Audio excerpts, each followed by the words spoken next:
So in this video, we'll be taking a look at how my Monzo investment account is performing using their app. And specifically, we'll take a look at how BlackRock's Adventurous Fund is performing, as this is the fund I've been investing in since November last year through Monzo. This month, a lot has happened. We've had an election announcement in the UK, and there's been relatively good inflation data on both sides of the pond. These factors have influenced the market performance heavily, which of course then influences my own portfolio performance. So to consider this, we're going to kick off as always by taking a look at how the markets have been performing, as this will then explain my own portfolio performance, and then we'll bring up Monzo's app and take a look at how my own portfolio has performed. If you're new here, I'm Alex, a management consultant by day, and on this channel we like to discuss all things personal finance with particular focus on how to grow your money. I'm using this channel to document my own investing journey with regular portfolio updates of my Invest Engine and Monzo portfolios. I hope by sharing my journey it might be useful to others who are thinking about investing and also those who have already started investing. So if you'd like to follow my own investing journey, I'd greatly appreciate a subscribe. But for this video, let's get into it, and let's start by taking a look at how the markets have been performing over the last month, and specifically the American and the UK stock markets.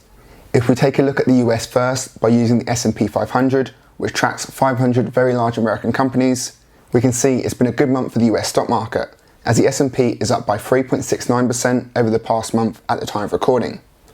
In the UK, we can track performance by taking a look at the FTSE 100, which tracks the 100 largest listed companies in the UK. And we can see it's also been a good month for the UK, as the FTSE is up by 2.26% over the past month. So overall, it's been a positive month for the UK and US stock markets.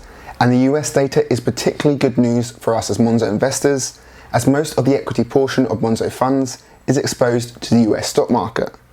This means that when the S&P 500 does well, Monzo funds also tend to do well, as a large percentage of the Monzo fund is made up of American companies. This is particularly the case for me, as I'm invested in the Adventurous Fund, which unlike the Careful and Balanced funds, has no exposure to bonds, and is 100% invested in the stock market in shares. And 60% of those shares are made up of North American companies, North American equities. So it's particularly good news for me that the S&P is up this month, as this is likely to have a very positive impact on my Adventurous Fund. And more generally, it's good that the S&P is up, as the previous month in April, the S&P was down. So it's good the S&P is back on a positive track.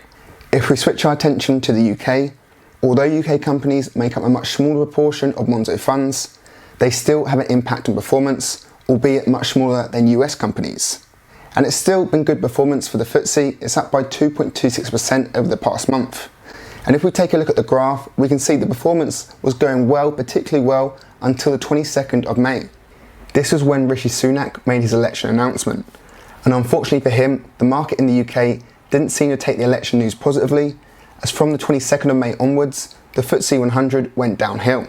This of course could just be a coincidence with the performance and election news just happening at the same time, but it wouldn't be too surprising if the news did have an impact on the markets, as markets tend to not like instability and uncertainty, and this election provides huge amounts of both. Nonetheless, despite this instability caused by Rishi at the end of the month, the FTSE is still up overall in May. A large reason for this is that inflation data on both sides of the pond in the UK and US was relatively good in April. The UK CPI inflation rate fell to 2.3% in April, and the US CPI inflation rate fell to 3.4% in April. Let's hope this trend continues and we get even closer to the 2% target level of central banks. As the quicker inflation continues to fall, the greater confidence central banks will have to reduce interest rates, and lower interest rates tend to be good for the stock market performance, as we've seen with the stock market performance this month in the UK and US. So overall, it's clearly been a good month for the markets.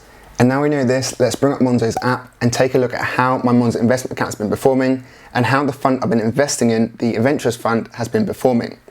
And we can see that my investment account is now up by 7.57% in percentage terms and £68.10 in pound terms since I started investing in this Monzo fund, which was November last year, November 2023. And we can see the total balance from my portfolio now stands at £968.10.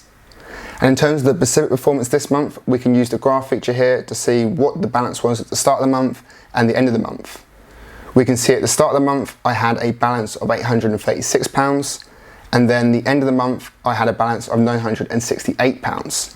So there's a difference there of £132. And £100 of that comes from the deposit I made in the month, which I made on the 8th of May.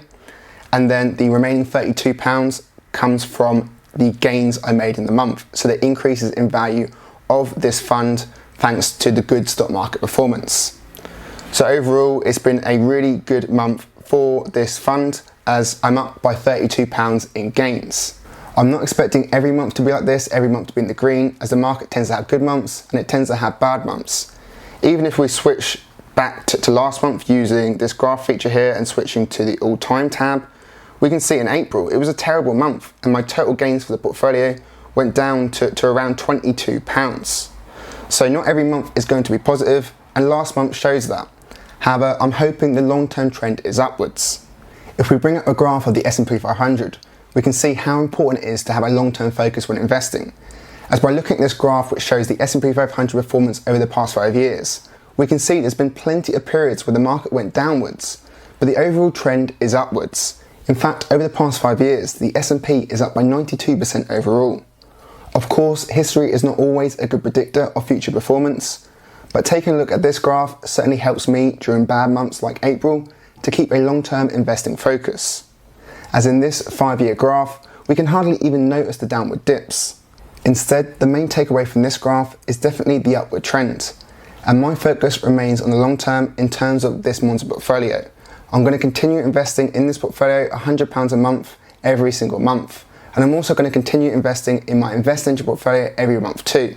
So my investing journey is hopefully still very much at the start. I'm very much focused on the long term. If you're a Monzo user and would like to take a look at all the features which comes with Monzo's revamped pay plans, and take a look at whether those pay plans will suit you, then I have a video around here going through the pay plans and going through a full review. But for this video, thanks for watching.